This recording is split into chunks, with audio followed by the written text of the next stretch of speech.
നടൻ കൊല്ലം സുധിയുടെ ഭാര്യ എന്ന നിലയിലാണ് രേണു സുധി ശ്രദ്ധിക്കപ്പെടുന്നത്. സുധി വാഹനാപകടത്തിൽ മരണപ്പെട്ടതോടുകൂടി രേണുവിനെ സഹായിക്കാനായി ആളുകൾ രംഗത്ത് വരികയും ചെയ്തു. ആദ്യം പിന്തുണച്ചവർ പിന്നീട് വിമർശിക്കാൻ തുടങ്ങി. ഇന്ന് ട്രോളുകൾക്ക് ഏറ്റവുമധികം വിധേയയാവുന്ന വ്യക്തിയാണ് രേണു. അതിന് പ്രധാന കാരണം രേണു അഭിനയ രംഗത്തേക്ക് വന്നത് തന്നെയാണ്. അടുത്തിടെയാണ് ചില ആൽബങ്ങളിലും റീൽസുകളിലുമൊക്കെ അഭിനയിച്ചിരുന്നത്. നടിയുടെ വസ്ത്രധാരണവും ഇഴുകിച്ചേർന്നുള്ള അഭിനയവും ഒന്നും ആർക്കും അത്ര പിടിച്ചില്ല. വ്യാപകമായിട്ടുള്ള സൈബർ ബുള്ളിംഗ് ആണ് രേണുവിന് നേരെ ഉണ്ടായത്.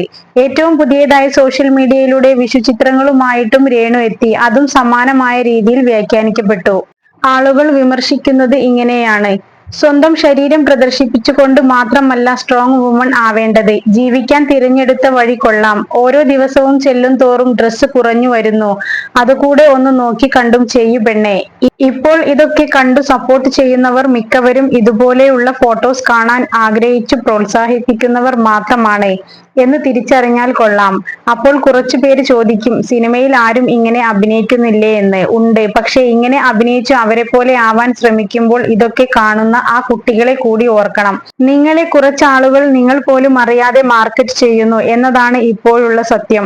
പെട്ടുപോയാൽ സ്വയം വിചാരിച്ചാലും ഊരിപ്പോരാൻ പറ്റാത്ത ഒരു മേഖലയാണ്. സൂക്ഷിച്ചാൽ പിന്നീട് ദുഃഖിക്കാതിരിക്കാം എന്നാണ് രേണുവിനെ കുറിച്ച് ചിലർ പറയുന്നത്.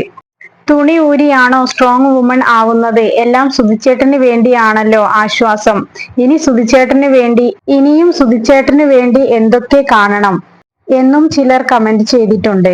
തന്റെ പ്രിയപ്പെട്ടവർക്ക് വിഷു ആശംസകൾ നേർന്നുകൊണ്ടാണ് രേണു എത്തിയത്. ഗോൾഡൻ നിറമുള്ള ബ്ലൗസും പിങ്ക് നിറമുള്ള സ്കേർട്ടുമായിരുന്നു രേണുവിന്റെ വേഷം. എന്നാൽ ക്രോപ്പ് ടോപ്പ് ആയതിനാൽ വയറ് കാണിക്കുന്നുവെന്ന് വിമർശിച്ചുകൊണ്ടാണ് ചിലരെത്തിയത്.